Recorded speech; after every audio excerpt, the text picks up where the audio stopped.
Hey, bienvenue chez Greux Games.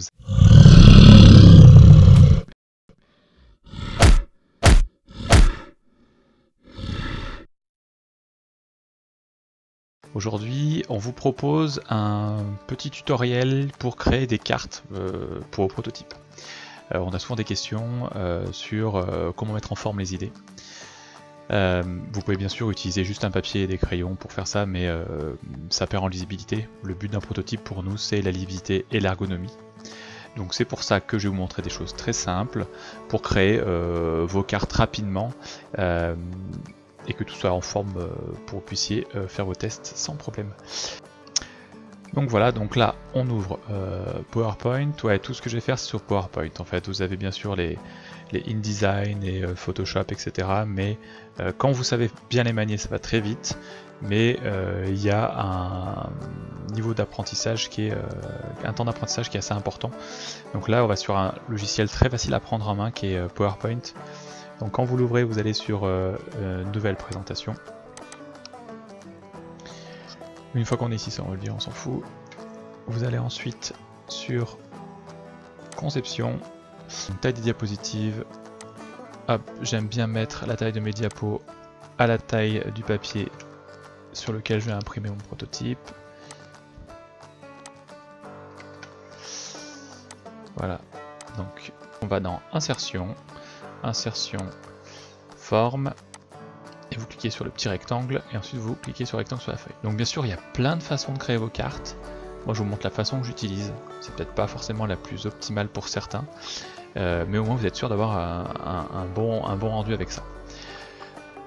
Donc une fois qu'on a fait ça, on va cliquer cette petite flèche en haut dans le style de forme pour aller le transformer donc en un petit carré noir. Après on peut utiliser aussi le côté là pour avoir, il y a des formes couleurs remplissage et contours déjà pré-réglés, donc moi j'aime bien celle qui est avec un contour gris et un remplissage blanc. Ça me permet d'avoir moins de problèmes quand je découpe. Donc après vous pouvez me faire la taille que vous voulez bien sûr, mais le mieux c'est que si vous voulez une taille de carte particulière, vous venez ici pour la régler. Donc si vous voulez par exemple faire des tailles de cartes à la Nidavellir, on va faire du hauteur 80, 8 cm par 5,4. Voilà, donc là on a une taille de carte à Nidavellir. Ensuite vous pouvez créer des zones pour du contenu. Donc par exemple, moi, ce que je fais c'est que je reclique sur ma forme, je fais un copier-coller, CTRL-C, CTRL-V, et là en fait avec ça je vais pouvoir par exemple créer un encadré, d'accord, plus ou moins haut, etc. Je vais pouvoir segmenter ma carte, toujours des CTRL-C, CTRL-V, hop, je fais ce que je veux, si je veux mettre un chiffre, une valeur, etc. Si on veut mettre du texte dedans, il y a plein de choses. On peut faire soit une insertion, en fait, zone de texte, et on vient cliquer là-dedans et on rentre notre texte. Le seul problème c'est que le texte va être lié au cadre et on va avoir des fois du mal, enfin moi en tout cas j'ai du mal après à faire des mises en page correctes. Donc je vire comme ça, et ce que je vais faire c'est plutôt insertion zone de texte. Ma zone de texte je le mets ailleurs, j'écris ce que je veux dedans, d'accord. Après je le proportionne, et puis enfin je vais le mettre ici, je vais le proportionner comme je veux, d'accord. Voilà, ici si on veut mettre un chiffre, pareil, insertion, zone de texte, hop. Souvent quand je fais mon proto je mets des X de partout en fait. Je mets des X, je mets en gras la taille que je souhaite, et après celui que je mets là, et ça me permettra ensuite de, si je veux faire par exemple, je peux sélectionner toute la carte, je peux faire un groupé pour être sûr de rien perdre, donc comme ça au moins tout est lié ensemble, là, il n'y a rien qui, voilà. Et quand je sélectionne, je fais des CTRL-C, CTRL-V, et donc je peux ensuite, hop, j'enchaîne, et comme ça je fais plein de cartes comme je veux, d'accord. Ça c'est pas mal, mais du coup là vous pouvez avoir un proto très clair, voilà, blanc, ok. Si on veut mettre un peu des images dedans pour faire un peu plus joli, ou des icônes, voilà comment je vais faire. Alors, nouvelle fenêtre, hop, hop, nouvelle fenêtre. Alors ça par exemple si je veux une hache, je vais mettre axe, icône, hop, on tombe sur tout ça, vous allez voir dans images, et vous avez plein d'images, de petits icônes de hache.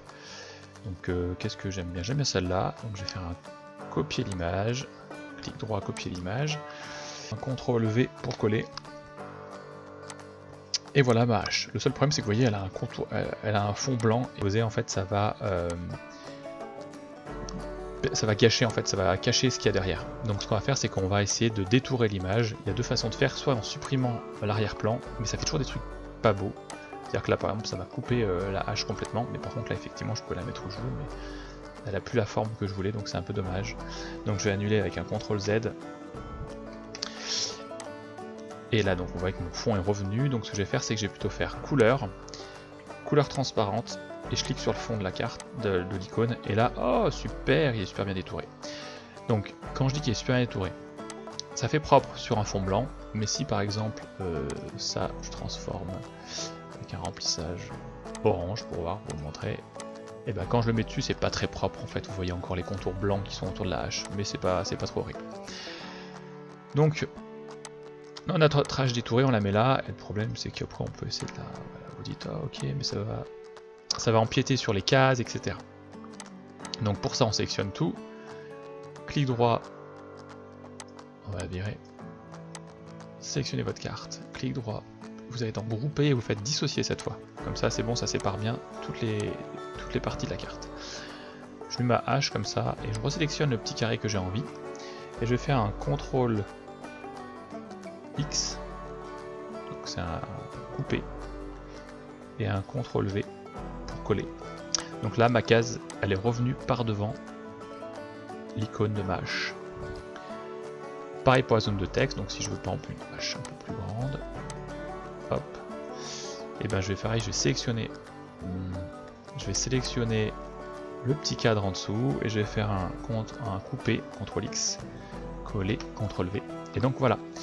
Donc là c'est pas mal, mais par contre ma hache elle est derrière, elle est pas très belle, donc ce qu'on va faire c'est, elle est un peu coupée dans tous les sens. Quand vous cliquez sur clic droit sur le cadre, format de la forme, vous arrivez ici, et là vous avez un curseur de transparence, et ça vous allez l'augmenter au moins 50, au moins minimum. Et du coup vous voyez, on joue sur l'opacité de du carré là, du cadre. Donc ça permet de voir quand même le chiffre devant, mais de voir qu'il y a la hache qui passe derrière. Donc c'est plutôt pas mal. Et là, en sélectionnant ce cadre, j'ai directement accès. Donc je vois cliquer droit en fait. Quand je sélectionne ce cadre, j'ai directement ici accès à au format de la forme. Et du coup, pareil, je vais le mettre à 50 si j'ai envie. Voilà, j'aime bien 50. Ensuite, si on veut, on peut modifier les couleurs encore. Hein. Je clique là-dessus et je vais faire couleur et je vais le transformer en bleu. Comme ça, ça fait que j'ai ça en bleu. Et ça, je veux que ça soit en bleu aussi. Parce que je veux que ça soit un peu plus cohérent. Donc voilà, donc là j'ai une carte assez sympa. Maintenant, donc si ça vous suffit pas les icônes, vous avez les icônes, vous avez également les insertions ici de forme directement. Moi, je me sers beaucoup des flèches ici en fait. Donc les flèches que je peux mettre dans la taille que je veux et que je peux déjà après régler avec le noir complet, etc. Donc ça permet de faire des chouettes trucs du genre ça. Hop, hop.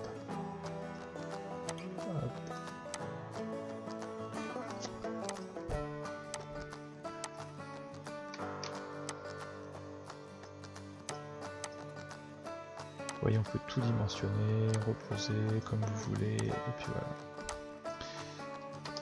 Hop là. Donc on peut faire des trucs. Et si on veut vraiment un truc chouette, on peut aller voir sur pour récupérer des images. Donc par exemple, allez, je vais aller sur Pinterest. Tout ce que vous voyez comme illustration, vous pouvez l'utiliser à viser de faire votre proto pour le présenter ensuite à des éditeurs tant que vous ne faites pas d'exploitation commerciale des illustrations. Donc par exemple, oh j'aime bien ces petits bonhommes là. Moi j'aime bien, donc j'ai cliqué dessus, clic gauche, ils apparaissent. Quand vous cliquez dessus, ensuite dessous en général, il y a des illustrations qui apparaissent dans le même style, donc ça vous permet d'affiner vos recherches au fur et à mesure. Bon bref, je vais rester là-dessus. Donc là je vais faire clic droit, copier l'image. Ensuite je vais faire un coller sur bon PowerPoint. Et encore une fois, ça m'embête parce qu'il y a un fond blanc qui me gêne, donc je vais faire couleur transparente, et hop, je clique dessus, et là, ouais, c'est chouette. J'aime beaucoup le petit cactus. Alors le petit cactus, on va faire rogner, hop, et là j'ai tout qui apparaît, donc je vais rogner pour garder avec le petit cactus. Donc, essayer de faire ça propre. Enfin, quand je dis propre, c'est un peu crade ce que je fais, mais ça va être parfait pour un prototype. Et hop, j'ai un petit cactus. Et ce petit cactus, bam, je le mets là-dessus. Et encore une fois, si ça empiète sur ma zone ici, donc là, il faut que je fasse grouper, dissocier pour que toute ma carte soit libre. Je récupère juste celui-ci. Je fais un CTRL X, CTRL V, hop, il repasse un peu devant. Et voilà, et si j'ai envie, donc on va refaire une transparence à 50. Et une couleur, on va faire une couleur verte, parce que du coup, la carte va être verte, celle-là.